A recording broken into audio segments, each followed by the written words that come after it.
on Wednesday, November 10th, 2021. I'd like to call this Accessibility Advisory Committee meeting to order. This meeting is being held electronically as per section 19.1 of the town's procedure bylaw number 6228-19 as amended due to the COVID-19 situation and will be live streamed on the town's YouTube channel. So approval of the minutes. May I please have a motion to approve the agenda as circulated by Legislative Services? Matthew. Thanks, Matthew. And a second? Joanne. Thank you, Joanne. Any questions or comments on the agenda? No. Okay, I'll call the vote then. All in favor? Aye. Aye. Any opposed? That carries. Are there any declarations of pecuniary interest? Okay, there are no declarations of pecuniary interest. There are no minutes this time, and we have no delegations this evening. So that brings us to our matters for consideration.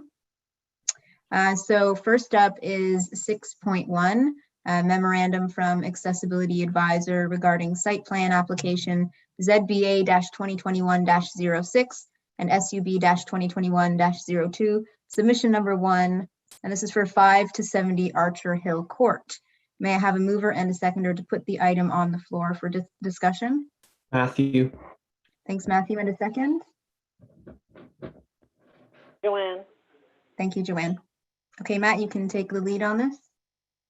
Thank you, Madam Chair. Ashita, receipt of the minutes from the previous meeting, I know they got circulated. Is it not on the agenda just because of the delay that we had in the last meeting, or is there a reason that we didn't put them on? Yep, through you, Madam Chair, that is correct. So they will be added to the next committee meeting agenda. Perfect. Thank you, Ashita. Alrighty, guys. So let's jump into it. First plan that we're going to be taking a look at, like Rochelle was mentioning, was OPA 2103. And so this is a subdivision that's being built on Bayview Avenue and the Vandorf intersection. So there's not going to be a lot for us to comment over here. These are a lot of detached homes, single dwellings. And so there's not really anything that the legislation applies over to. So we'll do a very quick run through, and then I'll give you some of the comments that we will look for in future applications, because there will be a trail system attaching over here to Shepherd's Bush. So that'll be something of interest for us to take a look at. But we can zoom in quickly and just kind of run through the neighborhood very, very quickly. So the Bayview and Vandorf intersection does have audible pedestrian signals over here that were being installed by York Region this past year. And then we have an actual exterior path of travel and bike lane that runs along Vandorf for those of you that are familiar with the area. So there is an exterior path of travel. As you guys can see, it does lead around the entire neighborhood and kind of encompasses even like the little crescents in between the streets over here. And then that all leads over to the back of the neighborhood, where you can see over here where I'm highlighting with my mouse. This is going to lead over to the Shepherd's Bush trail system. There is open space on both sides of the neighborhood, but no parks, no parkettes were being added into this specific location. I'm just going to jump over to a different site plan just to give you guys a little bit of a different perspective. So here's something where you can see again, sidewalks that go around the entire neighborhood. So that way you have a path all the way through. And then all the houses kind of in between the streets do have sidewalks available to them. No crosswalks here. I'm guessing based on like the traffic analysis, like there's probably no need, just based on like the amount of traffic kind of going through a neighborhood such as this. But you can see over here on Street D, they've got a sidewalk. Street B, same thing. It doesn't look like they're indicating anything for Street A, just because you can see obviously over here on the opposite side, there's a sidewalk that circulates around, and then same thing on Street B, they would just use the sidewalk connected to Street C. The trail system towards the back of the neighborhood, you can see they have a piece going in that'll connect to the current system that we have in Shepherd's Bush. There is no grades or plan as of right now based on the application that we received for this first submission. So I don't know what that's going to look like. But in the comments that I did provide to the developer, they would have to meet the standards there's technical standards in the integrated accessibility standards regulation in terms of like slope, material, all those pieces. So they would have to adhere to the legislation on that piece. And then hopefully in submission 2, they'll give us a little bit more elevation information in terms of what this trail system is going to look like, a little bit more information about the boardwalk they're going to be using over here to connect into the trail system. So that way we can comment on that kind of stuff. So that's all I had in terms of comments, just because a very simple application. So if you guys have anything else that you'd be interested in providing, the floor is open to the committee. Joanne, can I ask something, please? Yes, Joanne. I know this area because I have a friend living there, and I don't know how does the town feel about these houses that are in there. I think if I'm correct, there's 14 houses with 2 acres each. They've gone in and bought them out, and now they're putting in all of these condos, townhouses, or whatever. Does the town not worry about that, of lotting so much busyness to an area that had beautiful, soft space to it, and yet had these huge homes that did pay taxes and everything else like everybody else? But I don't know. I was just stunned when I heard about this so long ago when they bought them out, and it was just it's incredible to me that somebody can come in and knock down a beautiful community. It's not like it was an old beat up, run down thing with the roofs falling apart or something like that. They're beautiful homes, and then we just say, okay, yeah, sure, you can do that and do whatever you want, so you can put up whatever you want. Now we check what they want, but I don't know. It really caught me off guard when it happened. So from a personal note, I totally agree with you, Joanne, because I too like to see kind of like the original heritage, I guess, of the municipality kind of sticking around and whatnot.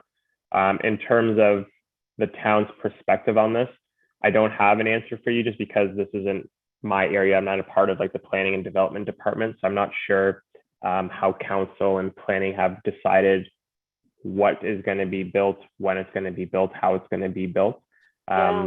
It would be good if our counselor was in here. Mr. Gallo would have been good to answer that question.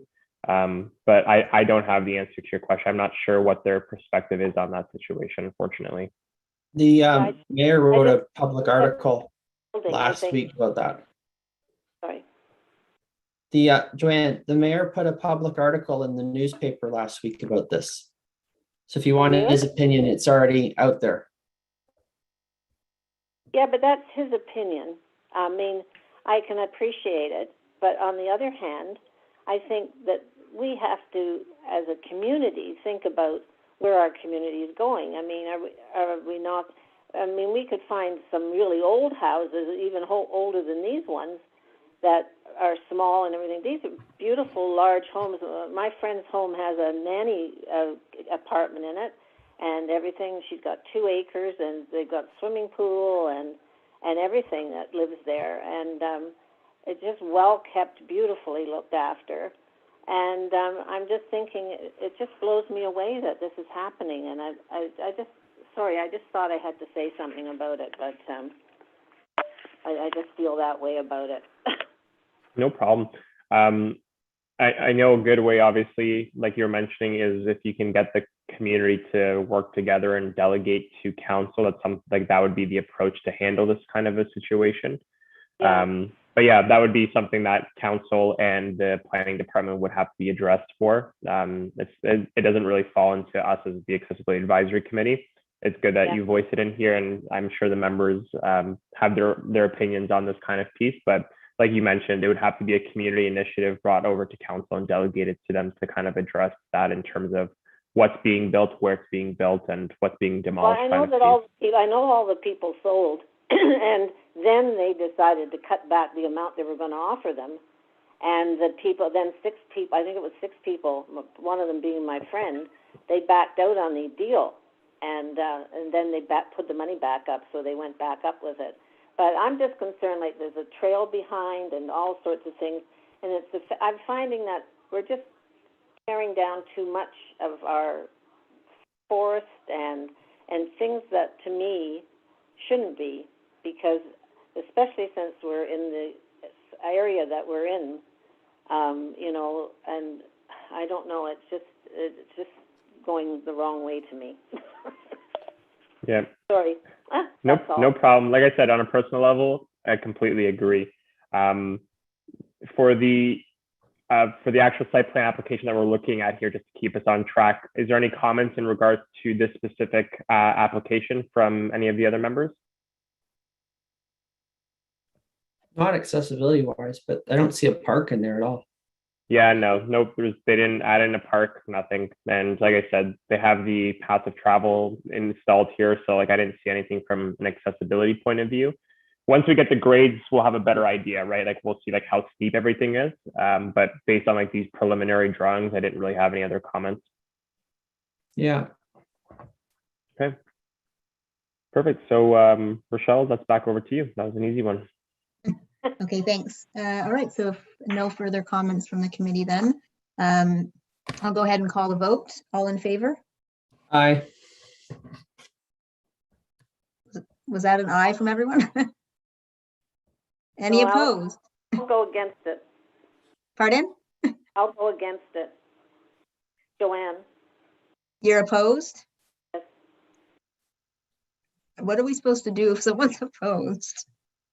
Do we just, I'll is that just let her- noted down? I'll let Ashita chime in on that. That's her area. Through you, Madam Chair. So we don't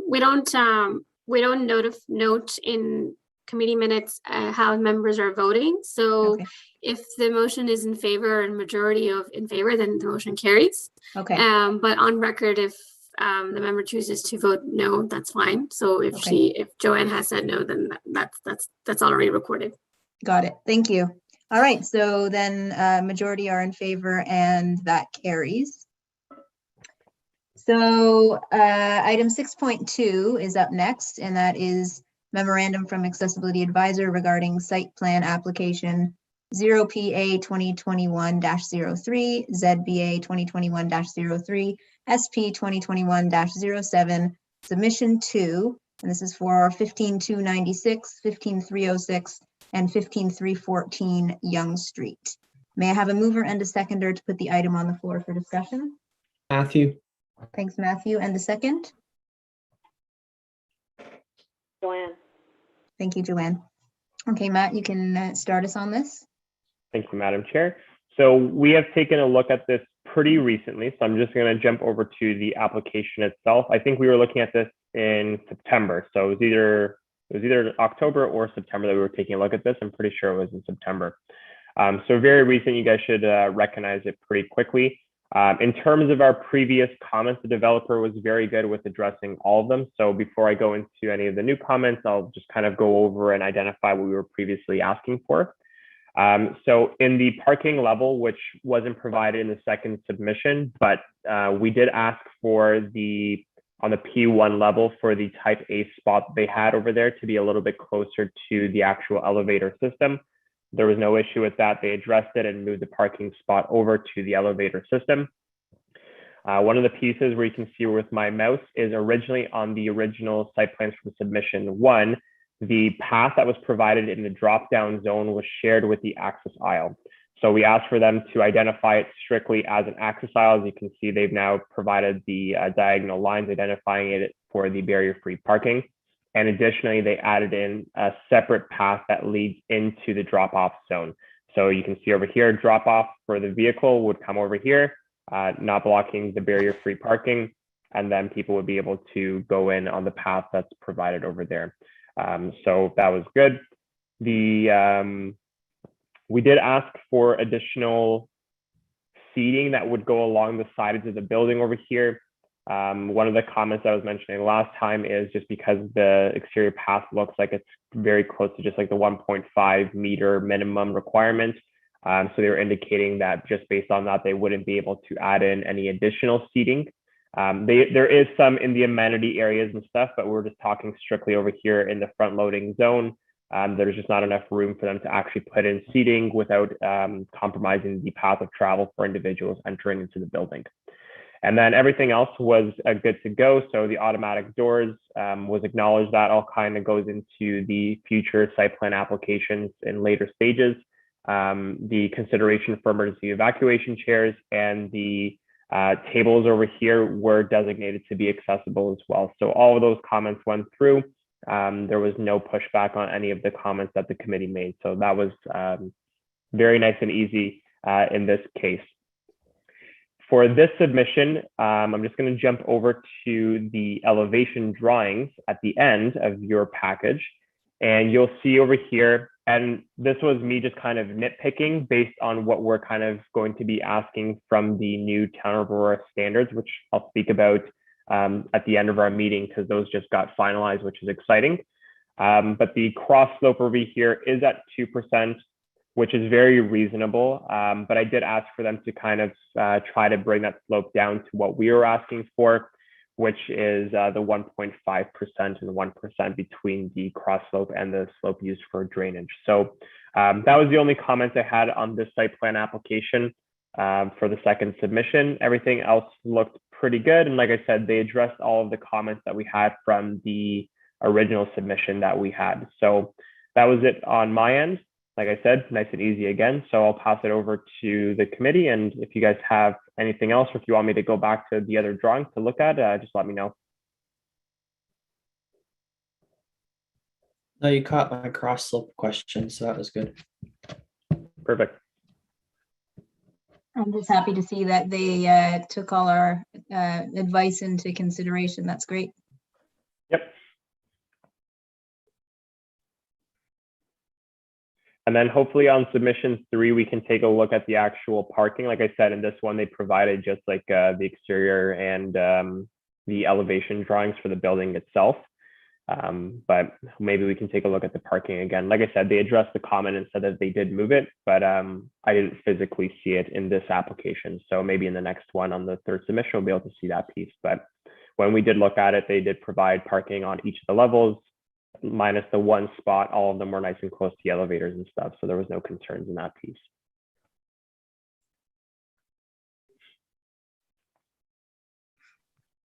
Okay, Rochelle, doesn't sound like we have any other comments. So over to you.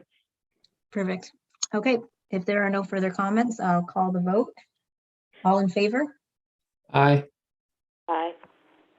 Any opposed? Okay, that carries. So item 6.3 is next, memorandum from Accessibility Advisor regarding site plan application SP 2021-08, submission 2. This is for 20 and 25 Mavernack Boulevard. May I have a mover and a seconder to put the item on the floor for discussion? Matthew. Thanks, Matthew. And a second? Haley. Thank you, Haley. Okay, Matt, you can take us, lead us on this, please. Thank you, Madam Chair. Again, we have a site plan application that we were just recently looking at. So again, very familiar. This is going to be the subdivision that's being built over there on Wellington and Mavernack. So the senior building is not a part of this application, quote unquote, but one of the comments that the committee did make on the previous one, which I can see that they did address regardless. So I'll show you that piece over here is, and I think it was Matthew's comment, was the ask for having an additional sidewalk brought in from the seniors building connecting the neighborhood over here to the Wellington concrete sidewalk. So that has been addressed and that has been added in, which is great in terms of just providing an additional exterior path over there and making things a little bit easier in terms of connectivity. They also did address, we were originally asking for additional exterior path of travel leading from the west side units over to the concrete sidewalk and the slope. So staff were shown the grades are just too steep over here. So there isn't an opportunity to be able to provide an exterior path of travel over there. And as you can see, they have one already connecting through on this side through the unit. But so that was the only one that they weren't able to provide in there. In terms of some of the other comments, just to give you guys a refresher, We did speak about the parkettes, just ensuring that they did provide accessibility features. And so they did acknowledge that they will be providing accessibility components. They also said that they'll be using rubberized surface for the parks as well. So that way there's no wood chips or anything going in there, which was a nice piece to see in there as well. We did ask for additional parking. And so over here on block 12, you can see they added in the additional barrier-free parking that we requested over there for the visitor parking. And then there was an additional ask from the committee to provide on-street parking for the parkettes that are barrier-free. And this was the only thing that they did not provide.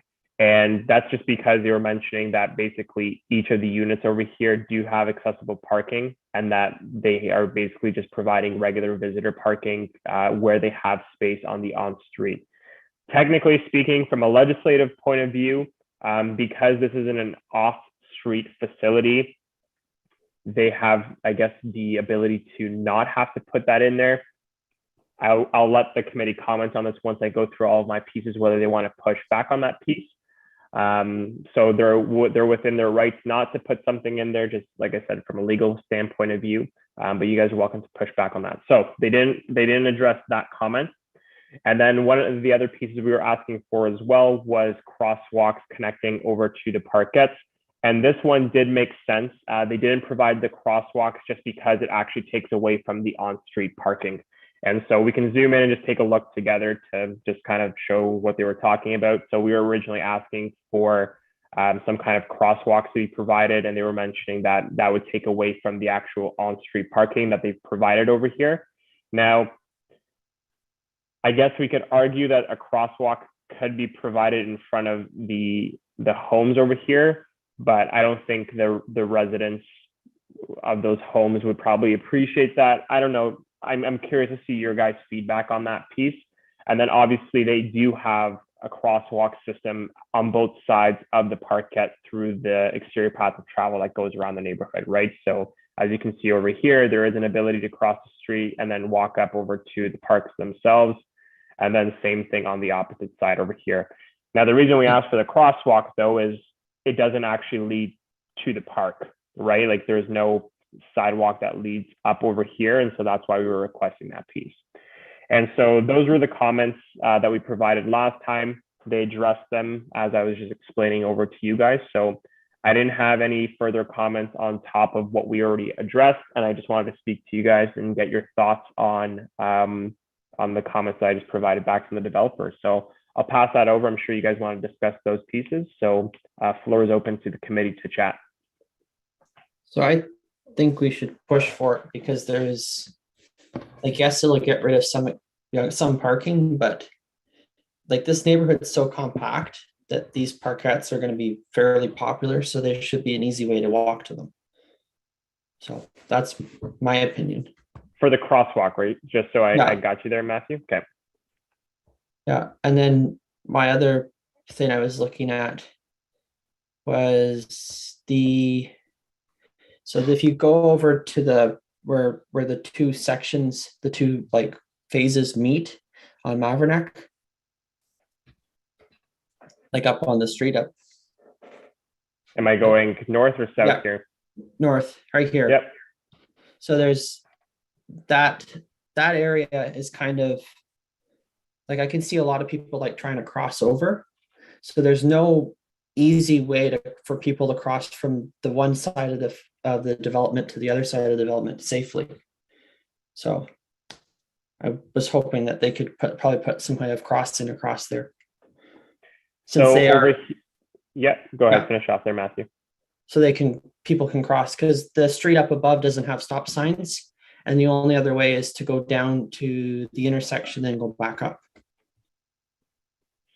So are you asking for a four-way stop over here? Is that what you're requesting? Because they do have the exterior path of travel. I don't see them indicating a four-way stop here, but they do have the sidewalks leading. If they can put like some way for people to cross those between those two sections, that'd be great. Okay, so you're talking basically east and westbound across over here, right? Yeah. I'll write that down. Because there's no Well, convenient, easy way to do it currently Yep. with and I can see that being added on later in the future when it's Aurora's tab to pay. So might as well get it done now. Yeah. So I'm just writing that down, but anyone else have any other comments on top of Matthew's there? I also support the sort of pushing of the crosswalk there, despite what they're saying about the interruption to the parking spaces. I just think, I mean, anytime we can prioritize, pedestrians and also, people with disabilities being able to safely cross, I think it's something we should be pressing for. I mean, so what? So there's a bit less parking. I mean, that to me is not the priority. Yeah, neighborhoods are for people, not for cars. Exactly. Agreed. Yep.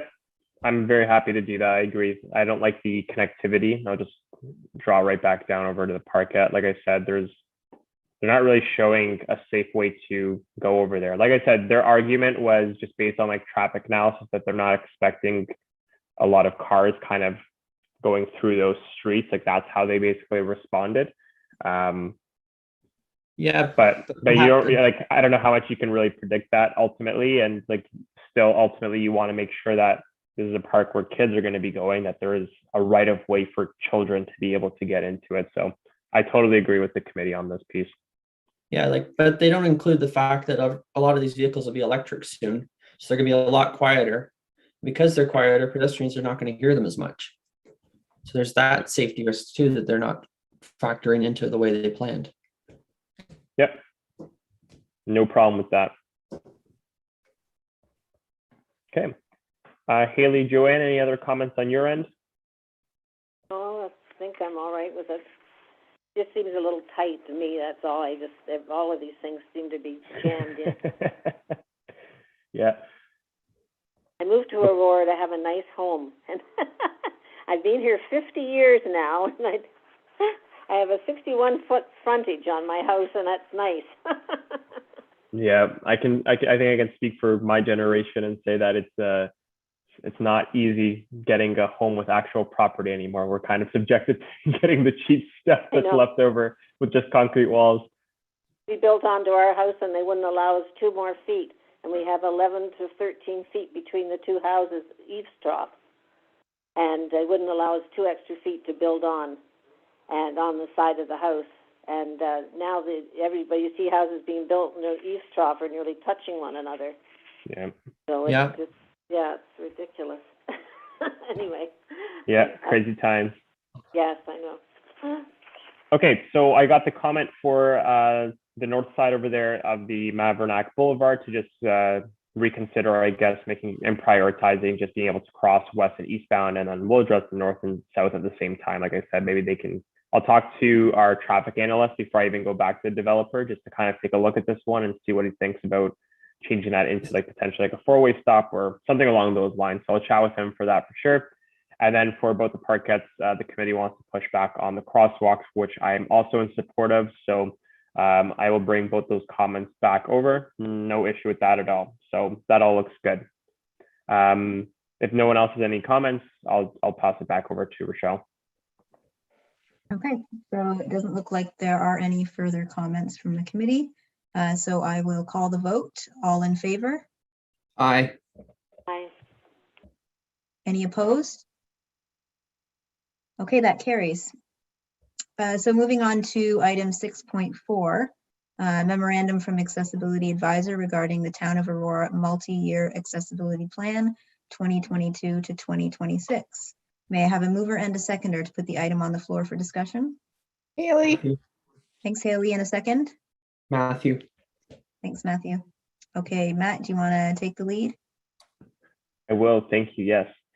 Okay, so it's been a long time coming. It's been 4 years since we had the 2018 plan getting worked on by the committee. And so as you guys know, we've been talking for the last couple of months officially about our accessibility plan. So I don't imagine there's going to be a lot of comments. We've already been talking about this for a little while, but I thought I'd take the opportunity to kind of guide you guys through what the plan is going to look like and what it's going to entail as a final product. So in the memorandum that you guys received over here, It starts off with a table of contents. We will be drafting a couple of different title page options for you guys that will come over to the December meeting. And then you guys can pick which one you guys would prefer to kind of have capture the new plan that we're going to be putting forward over to council. So that'll come in the actual December meeting. So don't mind the fact that it basically starts off as a table of contents. That's not what it'll look like.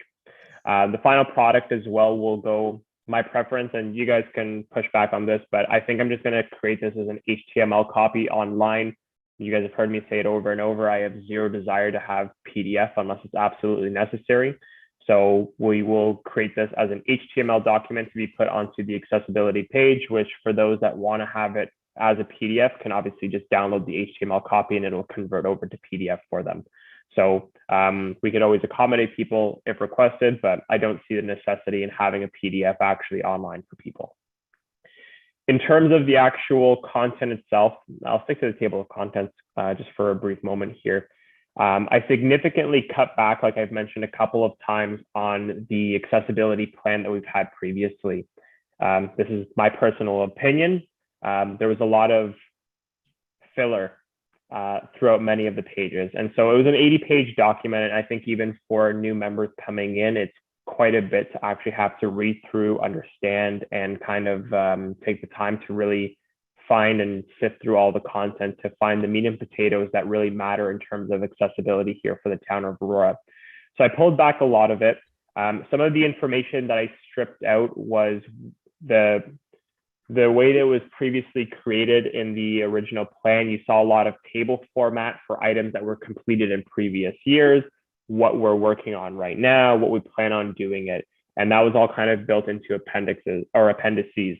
And so in this one, I stripped all of that out. No tables are used in here from an accessibility perspective. Tables are not very legible, especially in assistive technology. So I wanted to kind of stay clear of that.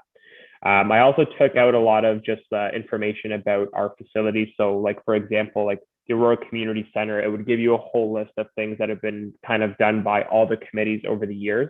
And what I plan on doing is not that I'm erasing that information, but I will translate that onto the website separate from this document. So there will be a section to go to the Stronach Recreation Complex on the page, and then you can find that information there. So if people are looking for that, they can still have access to it. But I didn't find that it was appropriate to really just fill the pages of the plan with that kind of information. So that was the rationale as to why I just took that out of there, and we'll just substitute it into a different area where it's a little bit more clean. What you'll find in the first couple of pages that you can see on the table of contents, I just basically put in the message from the committee right off the bat. So that was the letter that you guys worked on. So thank you very much for your feedback and providing that in a timely manner. And from there, I kept it very simple. So just a regular executive summary that we provide in most reports to council, our statement of commitment, which is a legislative piece in the AODA for the town of Aurora committing to the Accessibility Act, a background on what the plan itself is, and then how we're structured and how we're governed as staff members, council, and of course, the Accessibility Advisory Committee providing comments on the way we run accessibility here in the town of Aurora. In the last couple of pages, which is the meat and potatoes of it, like I said, minus the table of contents, you can see pages 2 to 4, it gets everything out, and then it actually goes into what we are doing moving forward. So I broke down the plan into the 5 different standards, right? So you have your customer service requirements, information and communications, employment, transportation, and the design of public spaces. So these are each of the different pillars that you'll find in the Integrated Accessibility Standards Regulation, which is an umbrella underneath the AODA. And these are all the different technical standards that we as a municipality are responsible for in terms of accessibility. Within each of those pillars, I did 2 sections. So there's the outcomes, which we will be continually working on, or things that we are doing to meet the standards of that specific standard. And then we're going to have the goals, which is what you guys have been working on for the past 4 years and I've been expressing as items that we want to make sure that we add to the plan and continue to work on in the next term. So that's the way I've structured the plan. I'll jump through a couple of the pages over here. Like I said, message from you guys, very quick executive summary, statement of commitment, structure, and then we basically jump right into the actual priorities and the commitments. You guys have had time to read through them, so I'm not going to read through bullet for bullet. The general requirement section, this is not a legislative standard. These are like kind of like the little tad bits that are sprinkled through the AODA, for example, like training for staff members, volunteers, contractors. Those don't specifically live underneath like the customer service standard. Those just have like a generic blanket statement within the AODA stating that an organization has to have it. So you'll find a general requirement section before all of those, and that's what that highlights essentially. Past that, like I said, each of the standards will have their own outcomes, as well as the actual service goals that we plan on applying in the next term for the Accessibility Advisory Committee. And so that's pretty much it for the accessibility plan. Just to give you a little bit of a background with where we stand on it right now, we have the Engage Aurora survey currently happening. So that's going to run from November 1st, so it's already open, and it's going to go all the way over to December 3rd. So we have about 5 weeks of time for members to be able to go into the survey, provide comments, and it would be on all the same standards. So each of the standards is asked about in that survey, and people can provide information in terms of what they think the town is doing well in those specific areas and what areas we are lacking in and what they'd like to see from a community perspective to continue to be worked on. So the Engage survey is currently happening. On November 24th, I'm going to be running a presentation available for the public as well to kind of jump into. I'll go over what we talk about on a monthly basis, which is all the items that we've completed over the years and what we plan on doing. So it's going to be an information piece for the public in terms of past and present and where we're going in terms of the future. And then that'll be an opportunity as well for the public, if they don't want to voice their opinion through the survey, they can voice it to me when we meet on that specific day. We've been advertising this through a couple of different avenues. So you'll see it on the website, our social media platforms. We went ahead and added it into the Aurora banner. So we've gone ahead and advertised it in a couple of different avenues in terms and hopes of getting everyone to participate. And so the last thing I have to ask of you guys is, even though your comments are reflected through our conversations over all of these years in this plan, please take the Engage Aurora survey. And the reason is this is a report that's going to council, right? So once we kind of take all the comments that we receive over the next month, I'm going to be taking that report, coupling it with the actual accessibility plan that we plan on presenting over to council, giving them a little bit of demographic information, what the feedback was from the community as a whole, right? So that includes the public, residents, community members, staff members, Accessibility Advisory Committee, all these people.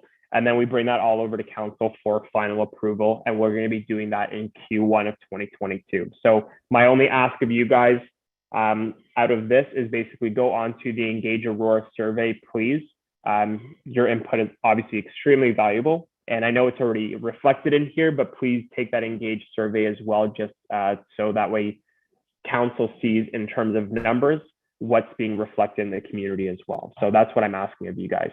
Now, this is also an opportunity for you guys to chat. If you guys had an opportunity to look into more detail in terms of our plan, if you guys have any comments, questions, any additions, any retractions, anything along those lines, floor is open, and let's hear the comments on what you guys think.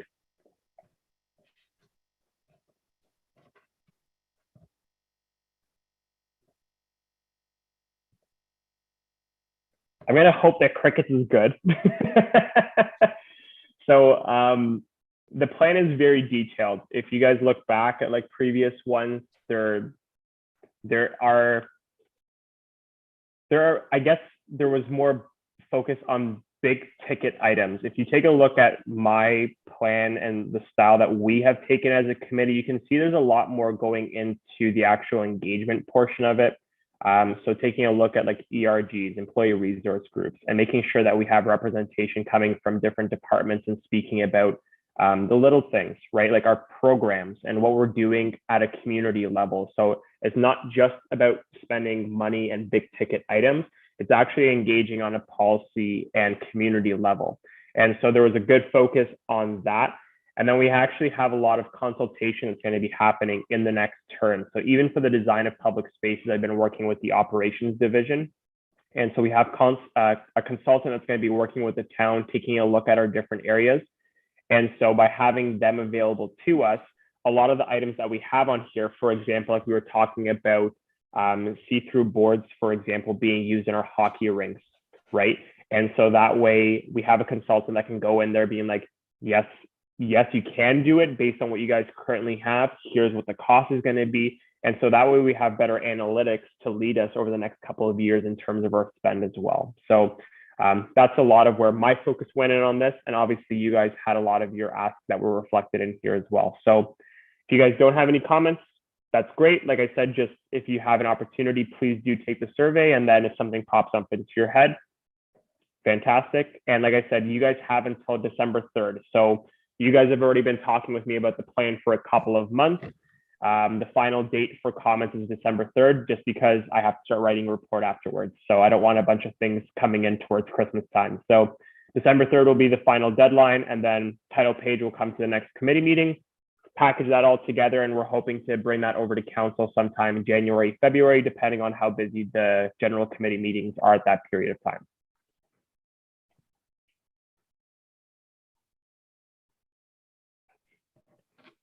Like I said, cricket sounds good. So Rochelle, looks like it's back over to you. Yeah, I know.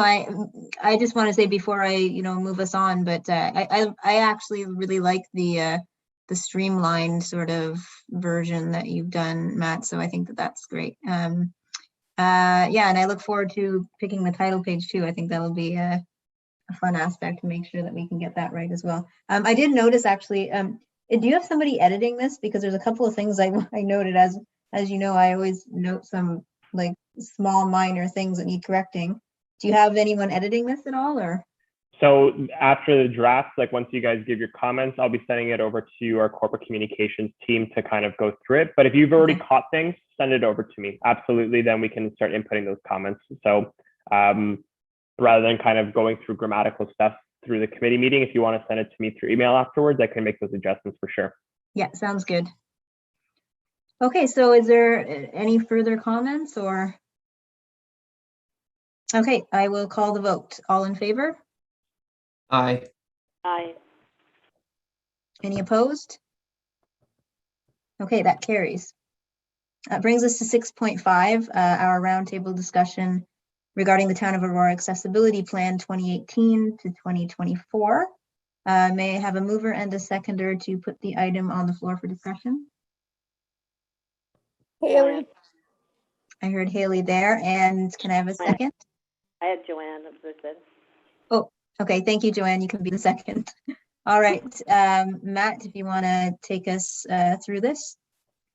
Yes, I can. So we officially got our final product for the facility accessibility design standards actually today, which was fantastic. So that final copy is going to be sent out to staff just for like one last look, but I'm expecting 0 comments back. We've already taken a look at a number of drafts at this point.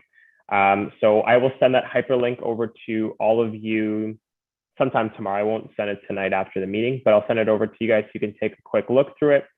If you guys have anything else that you want to see added in there. The last thing that's being added, which I know was a request from the committee, is the QR code. That's the last thing that we're adding in, just because you need to have a link built on our web page to build a QR code to then stamp onto the actual document itself. So we actually built that today, and that's being sent over to the proponents to just add in on the acknowledgement page. So if you don't see it on the draft that I send over to you guys tomorrow, that's just because we're finalizing that last piece, but it will be in there. But like I said, that will be done. We'll officially have it on the web page in December of 2021, and then we will launch it as anything as an initiative that's done by the Town of Aurora as of 2022. So the official standards will be the 2022 Town of Aurora Accessibility Design Standards, which is great. I will bring this over to council for information. So it looks like my Q1 is going to be filled with going over to council, which is always exciting. So I'll bring that over. Like I said, it's going to be an information piece. There won't be in terms of like comments to make any changes on that perspective. So they'll be able to see that, but that's exciting that we obviously have these available to us. And so that means any new renovations that we're doing as a municipality will adhere to these new accessibility standards. So that'll be a very exciting chapter. And I think it'll be an enlightening piece too for staff members, right? Like for those of you that have ever read the technical standards in the AODA or even the Ontario Building Code, unless you live that world, it's mumbo jumbo for most people kind of reading through that. So by having these design standards and these diagrams showing you what it actually means and what it does and the rationale behind doing these important pieces, I think it'll really open people's eyes up to the importance of why these technical standards are there for accessibility. So that'll be very exciting. The operating budget's also complete. So we actually completed a little bit early this year. Last year, we went pretty much right into December, and I'm already done as of November this year. So hopefully, fingers crossed, nothing breaks before the new year kind of comes up. But just to give you guys a little bit of a round perspective on what we accomplished this year, we provided behavior management training to all of our part-time staff members that ran inclusive training or inclusive programs for the community. Obviously, with COVID, we didn't have as full of a program system as we've had in many years in the past, but we still had something running through there. Both the Stronach Aurora Recreation Complex and the Aurora Senior Center door operators that we requested to have complete this year have been done, which is fantastic. So the one was into the additional accessible room that we created with the adult change table. So that's one of the door operators that we added this past year. And then the one for the Aurora Senior Center is leading into that ramp that we're going to be developing, leading into the bocce court.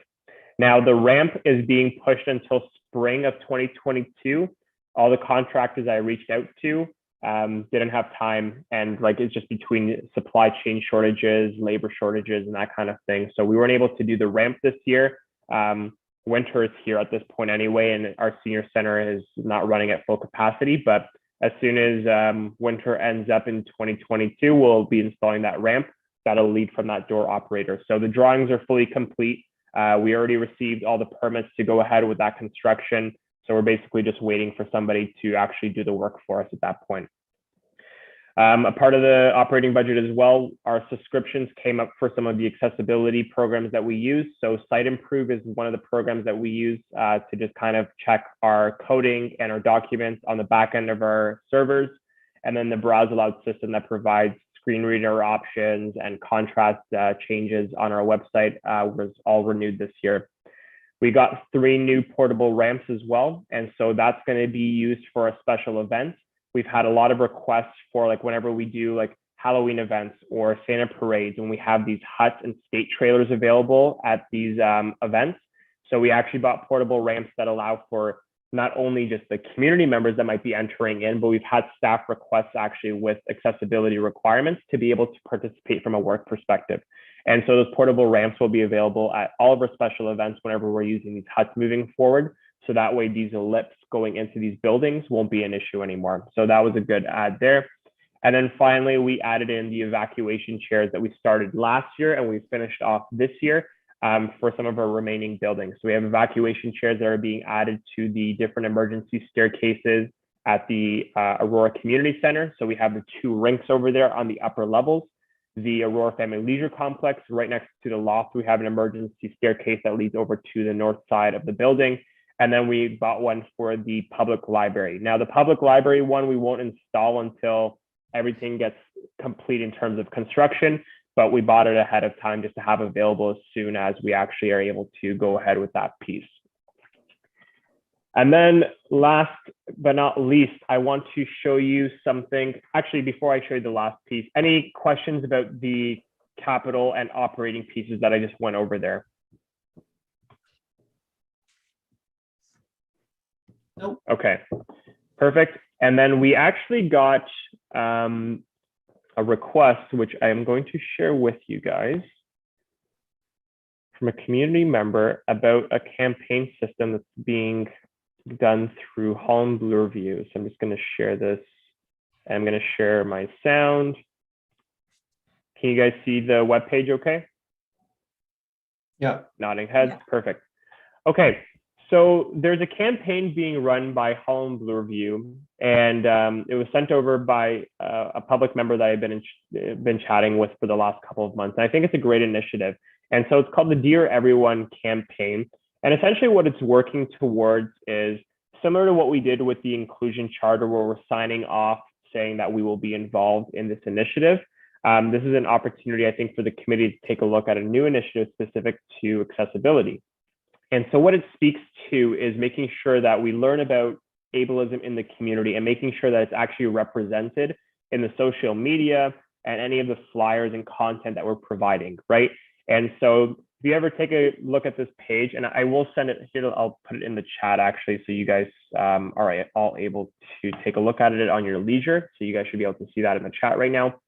But I think this would be a good opportunity for us to potentially bring this to council, or if you think we should just be basically going ahead with it and signing off to it, I think it's important for it to go to council for their awareness piece. But I'll just play the video in terms of what they're doing, and you guys should be able to hear the sound, and then we can chat right afterwards. So let me go ahead and play that for you guys.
So like I said, this is an agreement that Holland Bloor Review is pushing out and advocating, where people, like I said, make a better decision to making sure that we include and represent and include people with disabilities in our social media and our best practices, right? So I think it's a fantastic opportunity. Just wanted to bring it over to the committee in this forum and just kind of get your feedback, see if you guys have heard about it, what your thoughts are on it. And I think it's a good thing for us to actually bring over to council as something that we want to endorse and sign on to, and then join in on the initiative and making sure that even in our social media that we do have proper representation of our community, right? So floor is open. I'm curious to see and hear your feedback on it.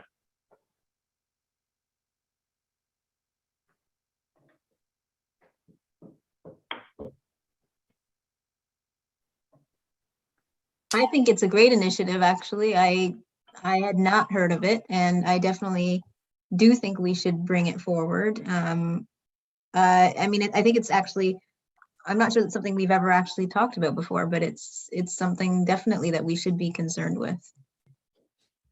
Yeah, and I agree, you know, like I'm not a huge social media guy, so like for me, like it never really comes to mind. Like I steer very clear of Facebook, Instagram, and all of those platforms. It's just not me. But I completely agree that I think it's something that we need to take a look at, and it's an opportunity for us to add something actually to the plan, right? So there's some comments that you guys can throw on the survey when you guys take it. In terms of the information and communication piece, is making sure that we do endorse and communicate that piece and have that representation for people with disabilities in any of the stuff that we're pushing through our social media platforms as well. Not just specific when we push things out, right? Because I know we have some things that come through us as a committee, but you guys would know better than I do. Like I said, I kind of steer clear of that stuff, but I would assume that we don't have much other representation for anything disability related in most of our social media posts, right? So I think this would be a great opportunity for sure.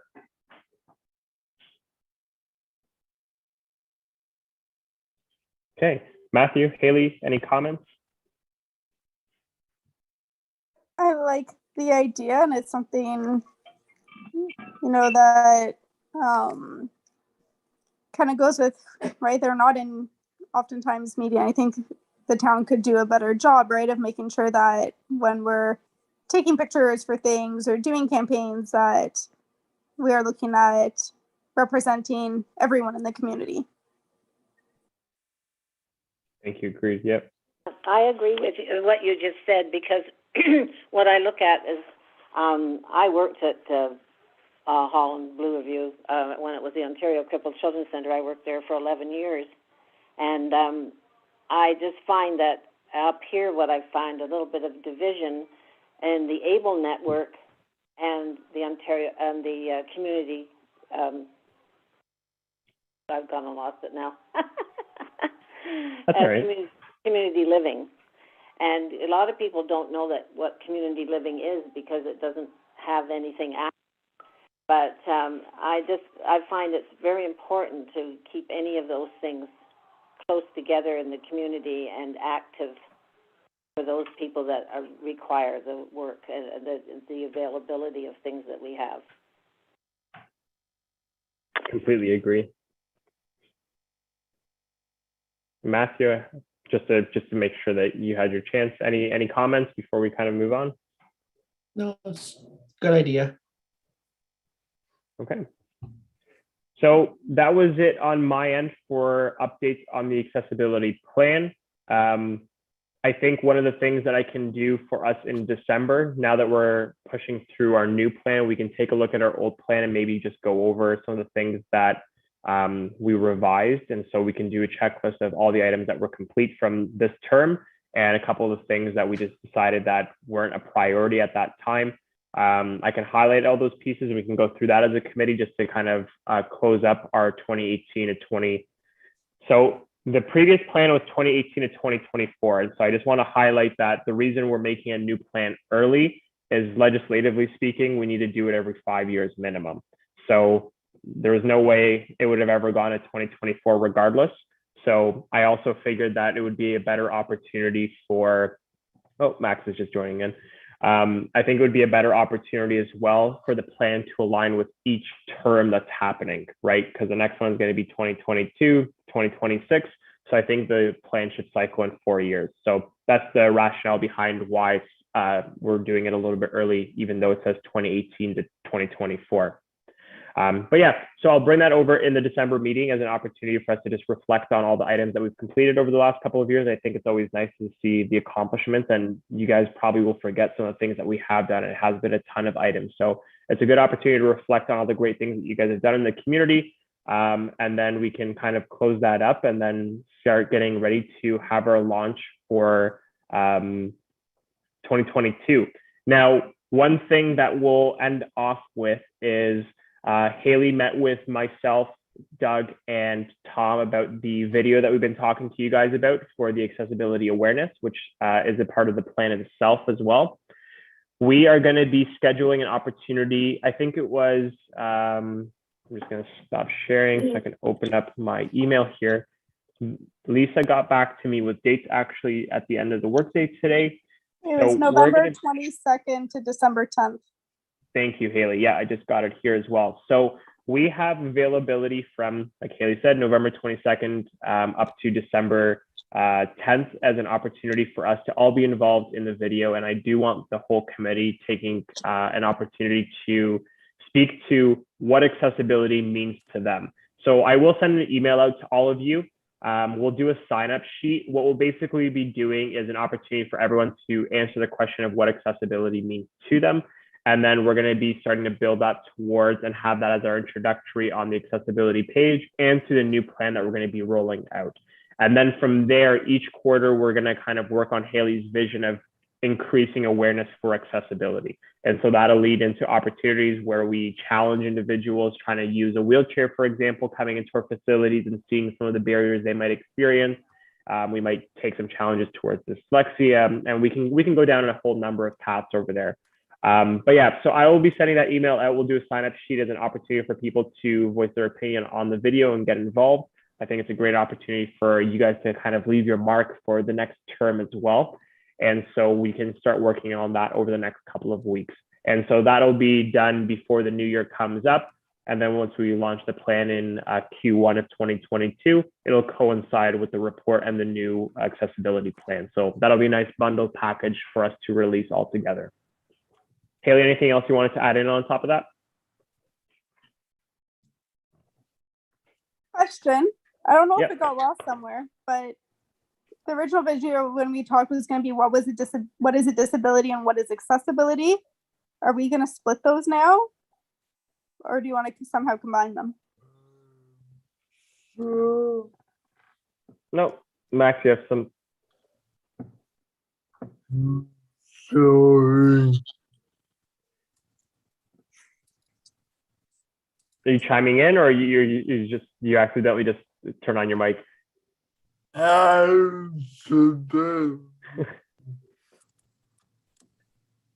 Okay. So to answer your question, Haley, I think this one will be, because we're going to kind of montage everyone's piece on this. It's going to be, what does accessibility mean to us as a committee, the mayor, the CAO, and what we're doing. And then your vision of like going into what is a disability, how it impacts the community. We can grow on all of those areas. Because we're just going to have a couple of people involved in this. I think the video will just get long if we answer too many questions, but let me know your thoughts, what you think.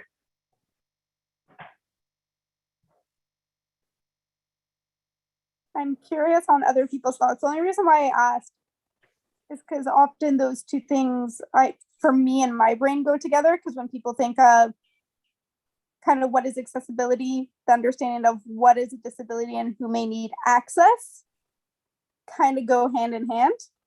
So this is a great discussion point. So this is, I think, for the committee to discuss, and I'm here to work with you guys and coordinate all that stuff. So I'll actually let Matthew, Rochelle, Joanne, and Max chime in on how you guys want to see this or what your vision is for this, because really this is your guys' project and your guys' vision. So you guys lead me on this and we can take it from there. You guys have to chat this time. I'm going to sit back. I want to, like, if I want to see something, I want to see like two different kinds of things. Like I want to see like the kind of like short kind of thing that we're talking about right now, but I also kind of want to see something like a little bit longer. I know there's people in like the town of Richmond Hill, this actually no, city of Richmond Hill, that are like, they're designing podcasts for like the municipality. And they've been doing that. And then they've been doing that with an app that's free called Anchor.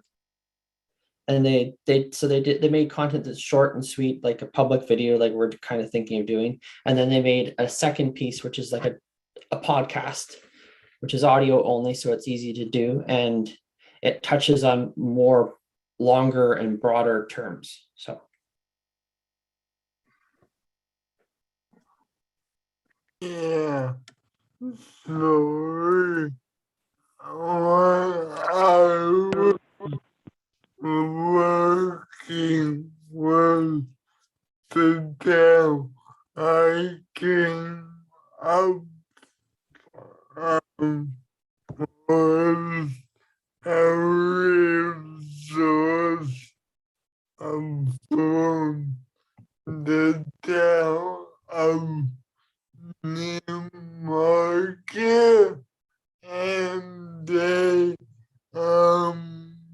forgive me, but I think that they were focusing on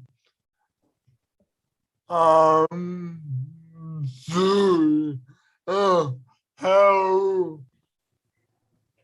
what they want to see with accessibility.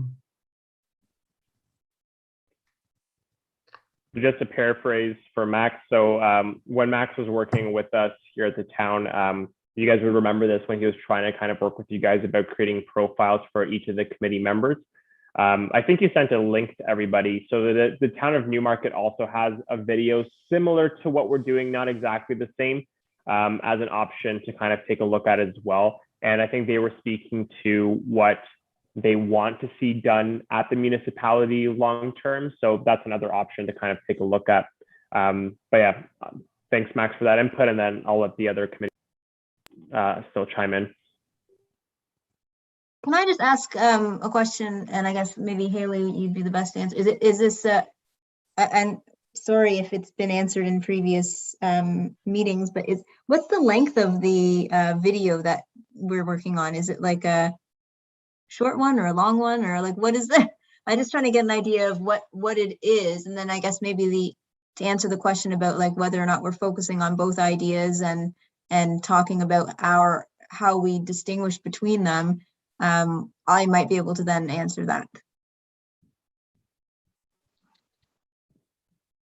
So go ahead, Haley. I was gonna say if I remember what we talked about, I think we're gonna have a shorter video for social media and then a longer video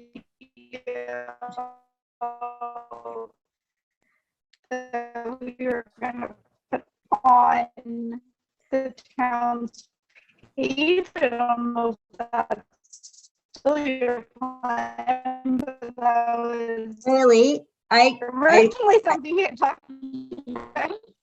I can't hear your something's happening with your video there. Or your sound rather. You sound like Peter Frampton. It's not coming through at all. Okay. So It's not going yeah. to. Okay. Is that better? It is now, and I understood your gibberish because we've been working on this together, but I think your mic's working. So go ahead and repeat yourself, because actually I'm seeing that you're showing up as your bandwidth is low. So Haley, if you don't mind, I'll paraphrase it just in case you start breaking up again, and then you just correct me if I got anything wrong. So originally the plan was to kind of have, so there's a couple of ways to take a look at this, and this is completely open for us to discuss and figure out how we want to go about it. Obviously with social media clips, shorter is better for like anything that we're kind of putting on Twitter, Facebook, anything along those lines. So the original discussion was to do like a short video and a long video. And so the long video would be like the permanent piece that we have on our website in terms of answering those questions so that people know when they come onto the accessibility page, what it means to us, what is a disability, and we can answer those kind of questions. And then as we kind of build that montage of videos over time in terms of awareness, we would host that all on the website, and we'd have like that kind of repository over there. As we've talked about this over weeks and months, I don't know how we can create a short video answering these questions at this point. Just between the amount of people that are going to be involved in having their clips, I don't see how we can do a 30-second to a minute video at this point. And Haley, tell me if I'm wrong. I just don't see it happening. So I can almost just envision us doing a good video at this point, whatever that length is. It might be 2 minutes, it might be 4 minutes, but I'd rather just do a good video. And then whenever we do post it on social media and stuff, people will just watch the video. Like I don't care about having it 20 seconds, 30 seconds to just kind of hit a narrative, right? A message is a message. And if it's important, it needs to be spelled out correctly, right? So I just don't see a short video happening based on the amount of content that we plan on kind of packing into it. So I think my opinion would be is we just focus on doing one good video, and then that might be 2 minutes, might be 4 minutes. And then I'm not going to put a time cap on it, right? We answer the question and make sure the content is good. That's my 2 cents.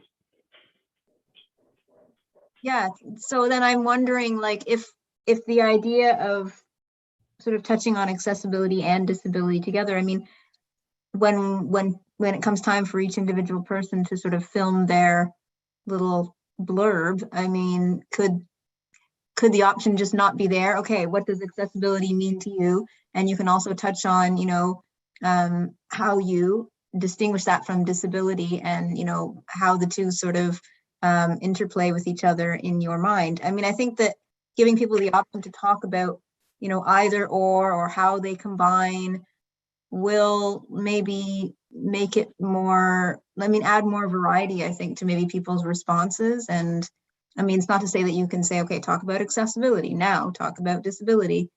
But I think just giving them the option to say, talk about these two ideas, how you see them, you know, cooperating, and, or, you know, how they relate, and how can you sort of help us to sort of teach the community at large. So I think that, I think it's a good idea to bring it up and sort of just as a prompt maybe. And then, you know, even if, you know, half the people talk about it and half don't, at least it's in there as, you know, an important idea. I think I was just thinking, Matt, even if they're two separate videos. And we could talk to Lisa about it, that even if we ask both, because we know we want to do a separate one, then we don't have to film twice either. Might be helpful for her, because then it's one film sitting versus having to recall everyone again to talk about it. Yeah, I think it would be good to put them in. And I actually like what Rochelle was mentioning over there. I think it's authentic if you guys just speak your heart on the topic, right? And if someone just answers what accessibility means to them, and then some members like Haley, obviously you want to kind of go into the distinguishing even the two of them, it'll give it that authenticity that I think is important, where people are speaking from their heart and what this means to them in their daily lives and in their community and how it affects their processes. So I agree. I don't mind it being different. I think it'll look good in that sense. So we basically give those two questions to everybody, and then I think it would be nice for everyone to kind of come up with like a 10 to 20 second blip that they'd like to speak about that can be filmed, and then we will kind of put that all together into what Matthew was mentioning earlier, which is kind of like snippets of everyone kind of chatting about this topic all together. So again, there's more committee members that have joined on, which is great. So I'll just bring it back over to everyone else and see what anyone else has to chime in on for it.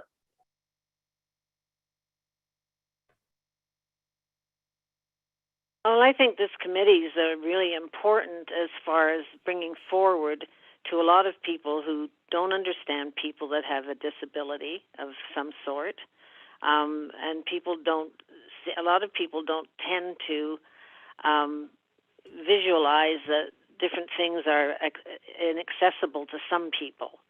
And I think that it's important for us to show the accessibility. We're here to provide the means of accessibility for those who have a problem of some sort, whatever it might be. And I think that's very important to realize that that's why we're here, is to help the community that way. Yeah, agreed. I think this will be a great way to kind of show the community what we do and why this is so important. So that's a good point. John, Max, I know you guys kind of joined in towards the end of the game here. Anything that you guys think about the video option? We've gone through everything else. So this is basically the last item. So I'm just curious if you guys have anything that you want to input on that.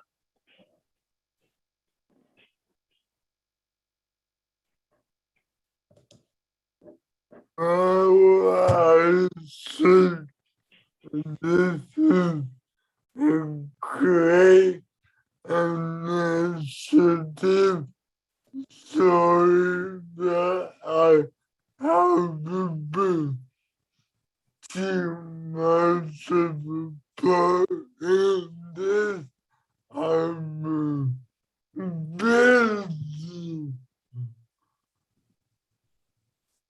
No problem, Max. You definitely don't have to apologize every time. We get it. School's priority. Don't have to apologize. Thanks. Okay, so I think everyone that's wanted to comment on it has commented on it. So I'll send that out through email to everybody so we can start scheduling an opportunity to do some film sessions. I guess the only question I have is anyone uncomfortable coming onto premise to film? Like, we'll obviously follow COVID protocol, spacing, and all that kind of stuff. Is everyone okay coming into like town hall? Or like we can do different areas, like we can go to like some of the parks and some of the different facilities. Like that'll be completely up to you guys where you want to film your session. We can do it indoors, outdoors, all of those kind of things. So we can communicate those pieces. But if anyone is uncomfortable and wants to just kind of film something in their home premise, let me know when I email you guys, and then we can figure out a way to get you guys involved in this if that works for you.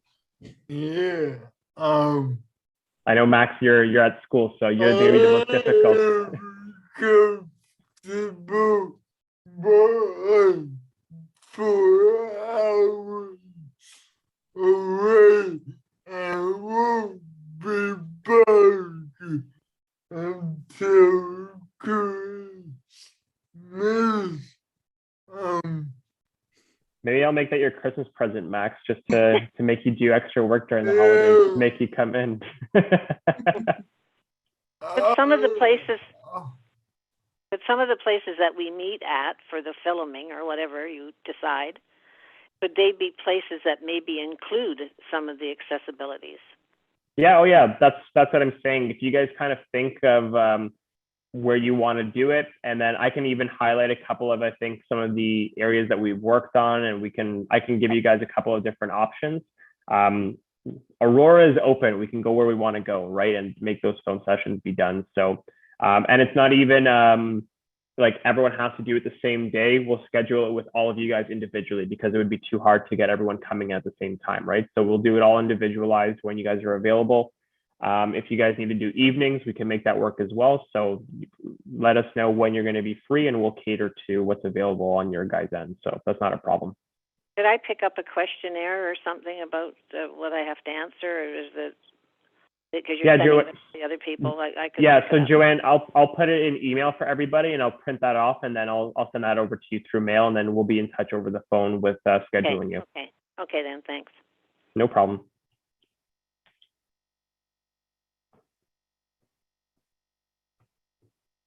Okay.